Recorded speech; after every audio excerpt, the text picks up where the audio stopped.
सबको नमस्कार। कोरोना में जैसे मैंने रोज़ जब मैं प्रेस कॉन्फ्रेंस करता हूँ मैं बताता हूँ कि हमारे जो एफ़र्ट्स हैं वो दो दिशा में हैं। एक तो ये कि कोरोना को फैलने से किस तरह से रोका जाए, उसमें हम सोशल डिस्टेंसिंग कर रहे हैं और कई सारे और लॉकडाउन चल रहा है, कई सारे मेजर्स लिए गए हैं।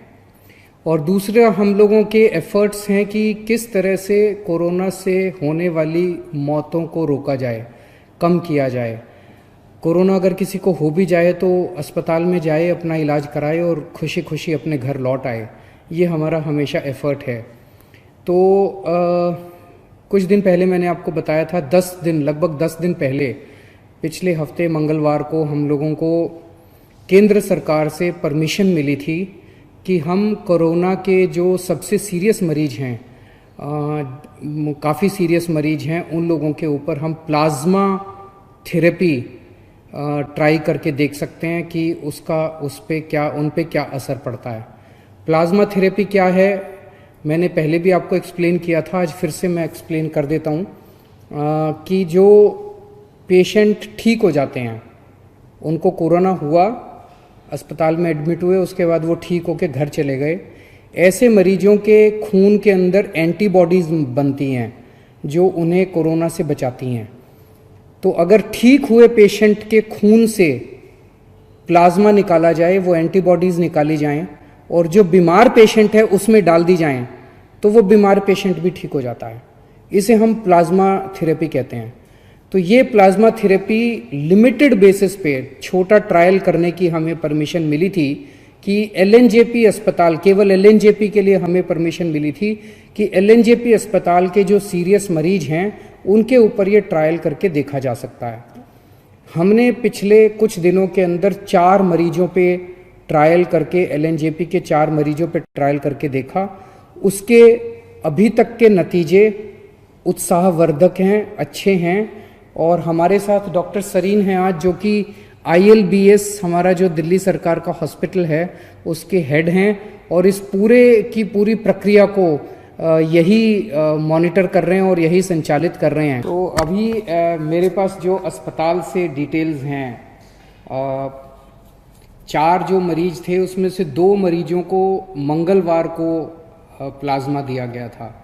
तो आज 3 दिन हो गए उन्हें प्लाज्मा दिए हुए। वो दोनों आईसीयू में थे और मुझे एलएनजेपी के मेडिकल डायरेक्टर जो हैं उन्होंने बताया है कि शायद आज उनको आईसीयू से निकाल के वार्ड में शिफ्ट कर दिया जाएगा। पहले उनकी तबीयत बहुत ज़्यादा ख़राब थी। टेक्निकल टर्म्स में अगर हम देखें तो पहले पेशेंट का रेस्पिरेटरी रेट, यानी कि सांस लेने का रेट 30 था, 15 होना चाहिए, 30 था। 30 बहुत ज़्यादा माना जाता है। ऑक्सीजन सेचुरेशन लेवल उनका 85% था, ये 95% होना चाहिए। ये भी बताते हैं बहुत सीरियस होता है। तो ये दोनों चीज़ें बहुत सीरियस थी। प्लाज्मा देने के बाद अब उनका रेस्पिरेटरी रेट 20 हो गया है और ऑक्सीजन सेचुरेशन 98% हो गया है। इसी तरह का इम्प्रूवमेंट 4 मरीजों में देखने को मिला है, जिसमें उनका रेस्पिरेटरी रेट और ऑक्सीजन सेचुरेशन लेवल इम्प्रूव हो गया है। तो मंगलवार को जो 2 पेशेंट्स आईसीयू में थे और काफ़ी सीरियस हालत में थे, आज उन्हें शायद आईसीयू से छुट्टी मिल जाएगी। और जो 2 पेशेंट्स हैं बाकी, उनको कल दिया गया है प्लाज्मा और अभी 24 घंटे में ही उन्होंने काफ़ी अच्छे रिजल्ट्स दिखाए हैं और उम्मीद है कि ये भी काफ़ी अच्छे रिकवर होंगे। आज 2 या 3 और पेशेंट्स को दिया जाएगा। और इसके अलावा एक कोई प्राइवेट हॉस्पिटल है जिसने भी प्लाज्मा थेरेपी की है और उनका पेशेंट जो है वो बहुत सीरियस हालत में था, उसको अस्पताल से ही छुट्टी मिल गई है। आईसीयू से भी छुट्टी मिल गई, अस्पताल से भी छुट्टी मिल रही है शायद आज।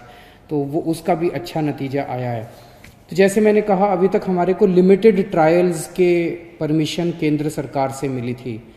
केंद्र सरकार ने हमें ये परमिशन दी थी कि आप केवल एलएनजेपी के सीरियस पेशेंट्स के ऊपर प्लाज्मा थेरेपी ट्राई करिए और हमें नतीजे बताइए, फिर हम आपको बाकी दिल्ली की परमिशन देंगे।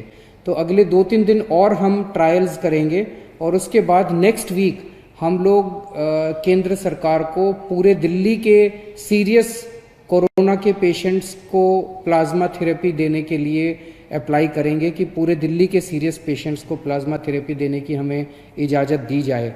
मुझे उम्मीद है कि वो भी इजाज़त हमें जल्दी मिल जाएगी, तो उसके बाद दिल्ली के किसी भी अस्पताल के अंदर कोई भी कोरोना का अगर सीरियस पेशेंट है उसको हम ट्राई कर पाएंगे, उसको हम प्लाज्मा थेरेपी दे पाएंगे। फिर से मैं कह दूँ, ये इनिशियल नतीजे हैं, अभी कोई हम ये ना सोचें कि इसका कोरोना का इलाज मिल गया और ऐसा कोई इनिशियल नतीजे हैं। इनिशियल नतीजे बहुत उत्साहवर्धक हैं, एक उम्मीद की किरण नज़र आ रही है। और मैं वैसे तो ज़िंदगी ऊपर वाले के हाथ में है, और हम हमेशा कहते हैं, सभी डॉक्टर्स भी कहते हैं कि ज़िंदगी ऊपर वाले के हाथ में है। हर डॉक्टर पूरी कोशिश करते हैं अपने मरीज़ को बचाने की।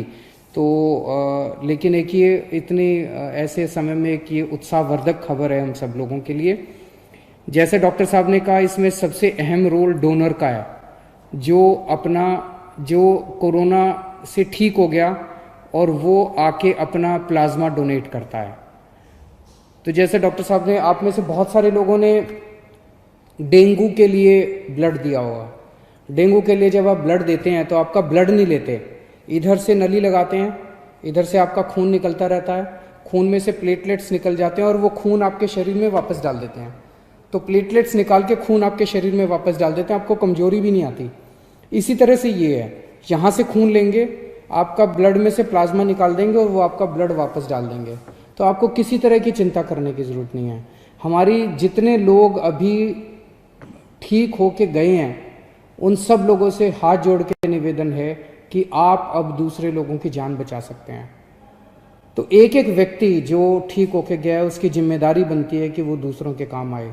और जब मैं कह रहा हूँ जान बचा सकते हैं, तो आपका प्लाज्मा, आपके खून से लिया हुआ प्लाज्मा केवल और केवल उन्हीं पेशेंट्स को दिया जा रहा है जो बहुत सीरियस हैं।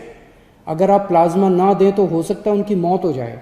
तो एक्चुअली आप एक आदमी की ज़िंदगी बचाएंगे। कई बार अगर आपके शरीर में प्लाज्मा में एंटीबॉडीज़ ज़्यादा होती हैं तो एक आदमी से 2 लोगों की जान भी बच जाती है, या नॉर्मली एक आदमी से एक ही आदमी की जान बचती है, कई बार एक आदमी से 2 की जान भी बच जाती है। तो आप एक्चुअली 2 लोगों की, एक आदमी की जान बचाएंगे। जितने लोग अभी ठीक होकर गए हैं, हमारे यहाँ से आपको फ़ोन आएगा। जब आपको फ़ोन आए, हम आपके लिए गाड़ी भेज देंगे, आपके आने जाने की व्यवस्था कर देंगे अस्पताल। आप प्लीज़ किसी तरह की चिंता मत करें। सभी डॉक्टर्स, जैसे सरीन साहब ने कहा, कि हम आपको किसी तरह की कोई हानि नहीं होने देंगे। हानि हो ही नहीं सकती, बड़ा सिंपल सा प्रोसेस है। आप ज़रूर अपना ब्लड डोनेट कीजिए, प्लाज्मा डोनेट कीजिए, ताकि हम दूसरे लोगों की जान बचा पाएँ। तो मुझे लगता है ये हम सब लोगों के लिए एक बहुत अच्छी खबर है, और मैं उम्मीद करता हूँ कि कोरोना जल्दी से जल्दी ख़त्म हो, कम से कम फैले, और कुछ हो ना हो, कम से कम इसके कोरोना की वजह से मौत नहीं होनी चाहिए किसी की भी। हमारा पूरा प्रयास है इस दिशा में। बहुत बहुत शुक्रिया।